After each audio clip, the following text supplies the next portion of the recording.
Hello, and welcome to The Sound of Economics, the podcast brought to you by Bruegel, the Brussels European and Global Economic Laboratory that makes sense of today's key issues for Europe and beyond.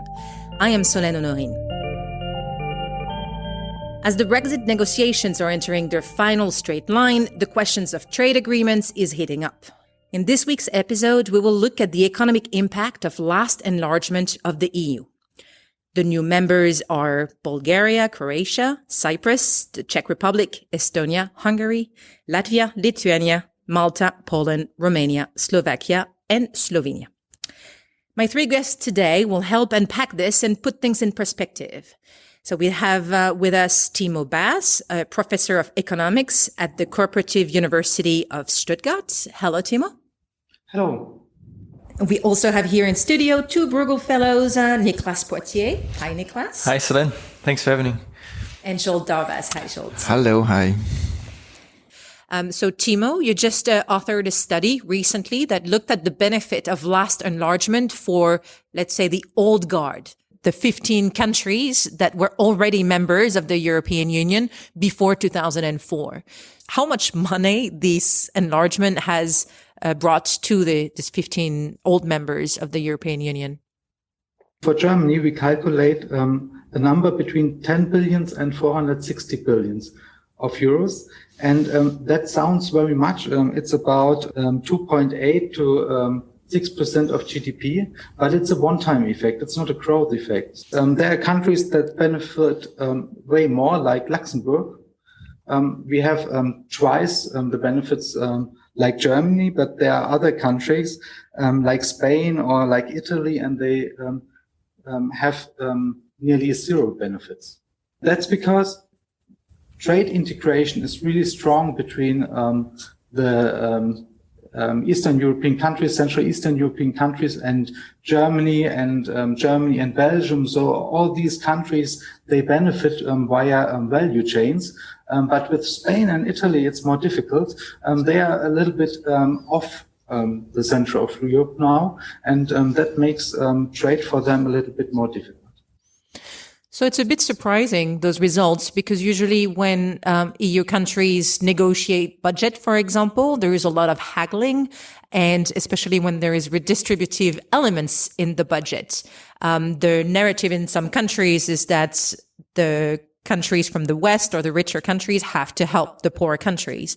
But in fact, your study shows that the benefits goes the other way. That means the West benefits more than the Eastern countries. Yeah, it's difficult to compare because if you have 0.5% of GDP as growth effect, you have the first year 0.5% more and the next year 0.5%, and again on this 0.5%, again 0.5%, and so on. So growth effects are usually stronger. So if countries benefit in growth, it's a huge benefit. But in some, I think we did the calculation also for Poland previously, and it's a bit difficult to calculate the benefits because of migration. There are a lot of people moving from Poland to other countries. And Germany benefits with a GDP growth because of that. But Poland for sure has a GDP loss because it losses people. So if we want to look at it from the other point of view, so the point of view of the benefit for the 13 newer member of the European Union, are the benefits of belonging to the single market as stark? If we focus on the capitals of Central Eastern Europe, like Warsaw, Prague, Bratislava, or Budapest, then what we see is that income there, measured as gross domestic product per capita, has increased so rapidly that in these capitals, GDP per capita is now higher than in Vienna. And Vienna has always been the point of reference for Central European countries. Now, it's a bit of a mirage, I would say, because many companies are headquartered in the capitals. Also, corporate profits, to a large extent, accounted in the capitals. So even though GDP per capita, let's say in Bratislava, is higher than in Vienna, it doesn't mean that the average wages for the ordinary people is also higher. But still, this development, which is reflected in the data, shows that indeed there was such a remarkable development of capitals in Central Eastern Europe, which is clearly outstanding. But at the same time, we also have to say that while we see an overall convergence, in particular in capitals, but in the whole country as well, but also in every country, unfortunately, there are also regions which are lagging behind and have not converged much. And this is a problem because those regions which have little attractiveness for attracting foreign investment, they have very limited scope for development. People there don't benefit as much from the overall growth of the country. People migrate away from these regions, so depopulated. So while overall the story, I think, is highly beneficial, we also have to draw the attention of regional differences, and in particular that some regions are falling behind. So that could explain some feelings sometimes that, like globalization and the European construction benefits more those who are already privileged in some ways. Like Timo's study, for example, highlights the high benefits that Germany received from the last enlargement, and Germany already being one of the wealthiest countries in the EU. The important thing are the value chains.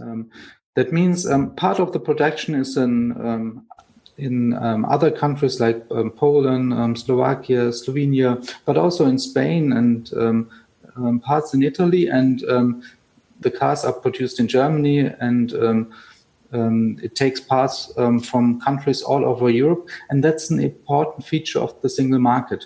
So it's really hard to say that there's one country benefit most. But what we see is that industrialized regions, they benefit a lot from the single market and others don't. Yeah.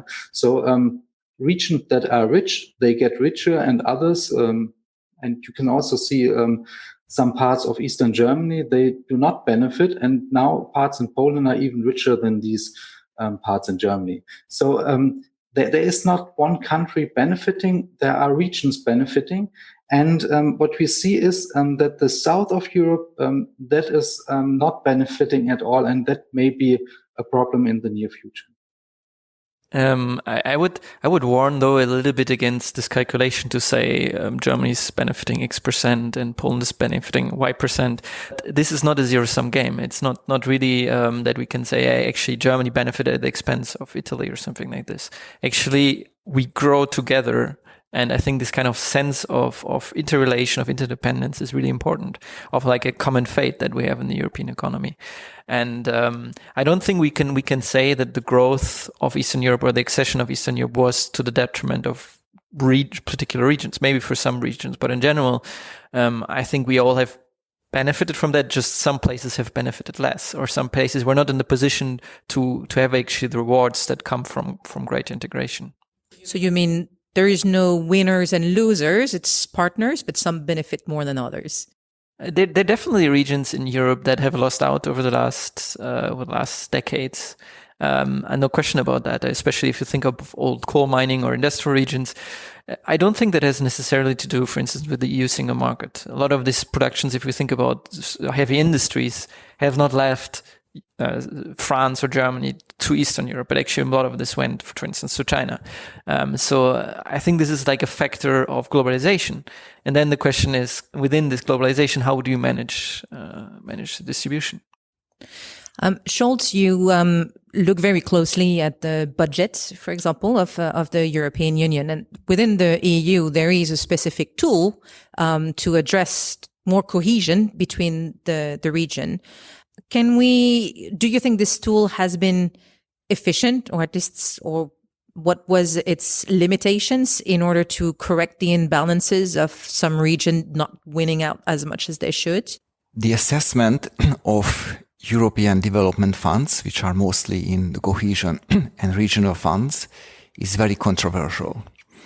So if you read European Commission publications, they typically celebrate how great it was. But if you look at the academic research, the findings are much more nuanced and much more mixed. Some research finds that even some of these funds can be counterproductive. And if you look at, for example, Greece, which has received a very large amount of funds since the mid-1980s, about 2 or 3% of its GDP every year, still Greece didn't develop as much as we would have hoped for. And also in some countries, there are also major question marks about how these funds are actually used, whether they are priced properly or the purchases under these funds are sometimes, very expensive, much higher than the market price. So the result is there. The highway is built, but maybe the cost of the highway was twice as much as it could have been. So it's a very difficult and controversial issue. A lot of efforts have been made by European institutions, by the Commission, by the European Court of Auditors to better monitor, better control such spending. And in my assessment, there is certainly a European rationale for such spending, because indeed it's a transfer from richer to poorer regions. But we have to be very, very careful that this money is actually used well and indeed for the benefit of the region which it aims to develop. You are right. The structural funds, they are difficult to assess because you do not know whether this investment in infrastructure is really working out. So if you build a highway, you have to collect goods on this highway, and you have to build factories, and you have to build way of private infrastructure. And it's not very sure whether the funds really lead to these developments. If you look at gravity, that means industry is always locating where there are some benefits, even in education or in close connections to other important areas. Then if you build a highway there, you can benefit from that. But if you build a highway in southern Italy, they will not benefit much from that highway. But it's important for them to have the highway. Regarding the movement of people, some call it migration, some call it brain drain. For example, the French-Romanian MEP Clotilde Armand wrote in the FT earlier this year that between 2009 and 2015, Romania lost half of its doctors. Poland lost at least 7% of its nurses and physicians in a decade. And of course, those types of figures, considering we're in the midst of a pandemic, resonate even more starkly today. Niklas, maybe we can start with you. The consequences of free movements of people in the member states, either where people come from and where they're going. Do we also have winners or losers or stronger partners than others in this instance? I mean, it's always a question from whose perspective you see that. I think most of these people move because they see opportunities. And if we think about the nurse that moves from Bulgaria to let's say, France, I think they're probably very happy about these opportunities. And I think that's just something that we should cherish. I think this opportunity to move across borders and to seek opportunities where they are, it's great for the individual, but I think it's also great for the society in general, because it means that the society that gets these people, they actually can use talent from everywhere. The problem comes, I guess, from the demographical change that all European countries have aging population, some of them very fastly aging population, including Eastern Europe, which means that, for instance, we need more and more people to take care of the old elderly, nurses, doctors, but also it means that we have less and less young people that could take up these jobs. This is great for Western Europe. We can kind of fill up parts of the gaps that we have, but of course it's a bit of a problem for the countries where the people come from. But it's also an opportunity because these people often send money back to their families. And frankly, there are no opportunities where they come from, so it makes sense for them to move. Part of the problem is actually that the countries they move from are not very, very open to migration themselves. So you can think of a country like Poland, where people are moving to Germany to work in Germany, but actually, do people in Poland accept migrants from other places that would be happy to work in Poland? Timo, your study also showed that in terms of the benefits of free movement of people, it was also, let's say, richer countries that benefited the most. I believe you mentioned Luxembourg or Belgium. Yes, yeah. Luxembourg, Belgium, Germany, but also Austria to some extent. They all benefited from trade and from the free movement of people. Sweden has no strong trade ties with the EU13 countries, but also benefits much from migration. And this migration is circular migration. So you see, people are moving to a country for a period of up to 5 years, but then they move back.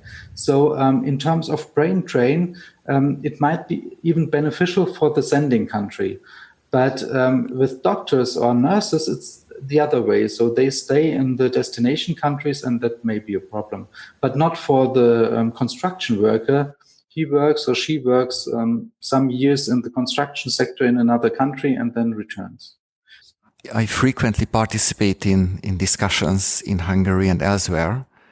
And for example, when I talk to CEOs of companies, then they are saying that they have 3 problems. One is labor, the second is labor, and the third is labor. They complain a lot is that indeed qualified labor is missing.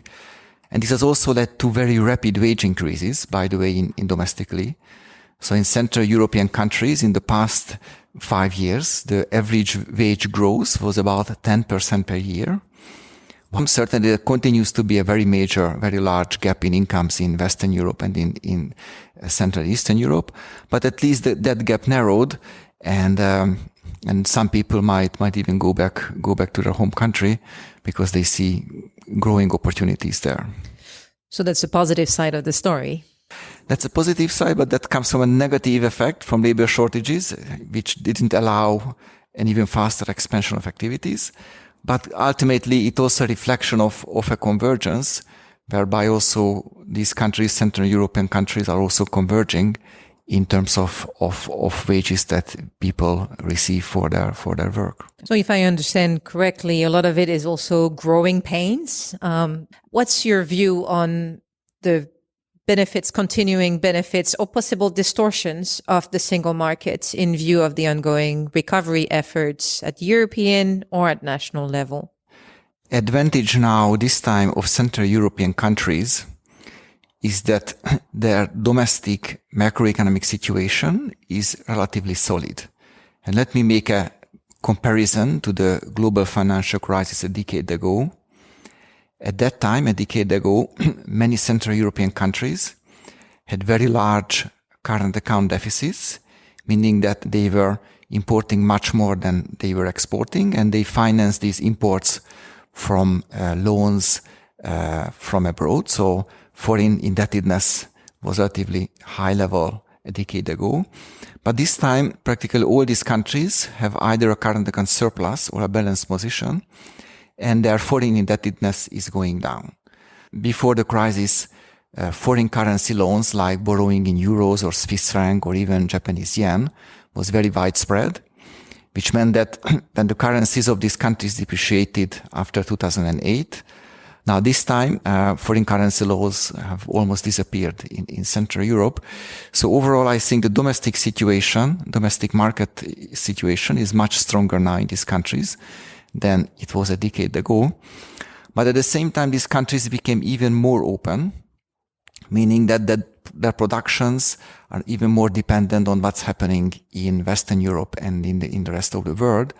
So if the whole world is going down, it means that much less order will arrive from abroad for the companies which are located in these countries, meaning that these countries are more sensitive or more vulnerable to a global downturn. And what we have seen recently, the IMF and the OECD have both reduced growth forecast for this year and the coming years, forecasting this year an even deeper recession and also a shallower recovery next year. So I think these two major factors will impact primarily on how Central Eastern European countries will fare the current crisis, namely that they have stronger domestic economies now than a decade ago, but at the same time they are much more vulnerable to economic downturn in the rest of the world. And at the same time, they're far less able to come at the rescue of their local industry than Germany, for example, that has already put a much bigger effort for recovery nationally than the rest of Europe. So is there a danger at medium, long term for a deeper distortion of the market because of that? So what we have indeed seen is that Germany provided far the most support in the recent weeks and months to the economy, and Central European countries provided less. But to some extent, this was intentional in Central European countries, because also these countries typically have much lower public debts than, let's say, Italy, Spain, or Greece. So this distortion I primarily see in relation to, let's say, Germany and Italy, or North Europe and South Europe, while Eastern Europe also did not provide as much as Germany. But most of these countries have the fiscal space to do that, but they just decided not to do to such a great extent, perhaps because these countries hope that since their economies are more stronger domestically than they were a decade ago, they might be able to come out from the current crisis with a moderate fiscal support, and there wouldn't be need for a huge fiscal support as in Germany. Timo, I was wondering, what's your view on the, let's say, the balance between the old 15 and the new 13 in the light of the current crisis and recovery efforts we're in the midst of? I think the industry sector in Europe is very strong, and it will stay that strong. But I fear about the service sectors, because the service sectors are weak, and they are weak in Central Europe and Central Eastern Europe because of the transition process after the fall of the Berlin Wall. They have gained a lot in the last years, and now because of COVID, these service sectors are under threat. And I hope that COVID will not destroy this the growth of the service sector and the few positive results we observed the last years. So there might be a need for way more solidarity, and I'm not sure how to get the solidarity with Brexit on the door and with some countries, or the Central and Southeastern European countries, that also need growth, and they also need funds for economic development. So we'll see in the future a huge fight on the household of the European Union, and a huge fight on which countries have to pay what to this common area. So could the debate about bringing supply chain closer to the consumer market, so maybe Central Eastern Europe, could that be the silver lining in this crisis? So honestly, I'm skeptical about this notion that we now bring back all the supply chain from East Asia. The truth is that the cost differentials, even between China or Vietnam or any place and even Eastern Europe, are big.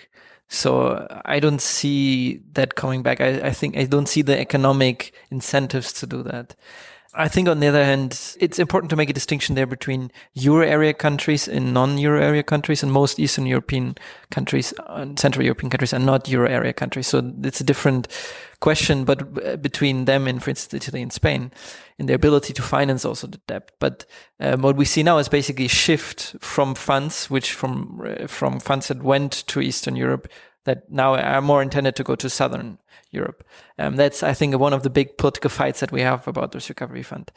Then the question is, I guess you say, to which extent can we use that to build up future industries, digital industries, services industries? I think there actually the integration of the European economy is really important. Market size matters. It's much easier to regulate goods. So we went really far in terms of regulation of goods, that you can sell the same goods everywhere. We went really far in Europe to integrate our supply chain with each country. But in services, actually, we didn't went that. And I think that's the challenge for us going forward. And to which extent do we manage to seize these opportunities?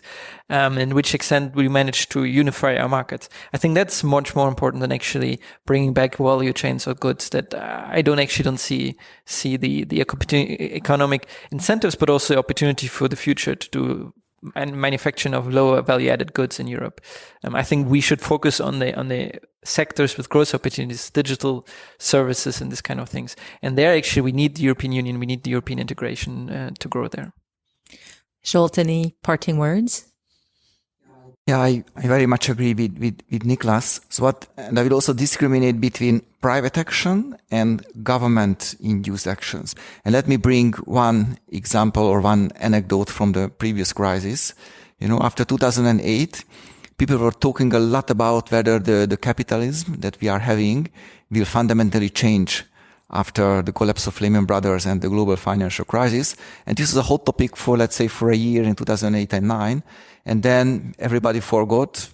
Life went back to more or less normal. I see a similar parallel to the global value chain discussion now. Now, a lot of topics now where the global value chains would be made much shorter. Certainly, there might be some small changes to that. But overall, I wouldn't expect big changes in the medium and longer term. The Brexit showed us the value of Europe. And I think a lot of new studies came up because of the Brexit process. And we see that it's very costly if countries leave the European Union, and that we have a strong benefit in working together. And we should keep that in mind if we talk about budgets and if we talk about economic growth and if we talk about the COVID crisis, because there a huge amount of solidarity is needed. Well, on these words, our conversation today comes to an end. Thank you very much, Timo. Thank you, Zsolt. Thank you, Niklas.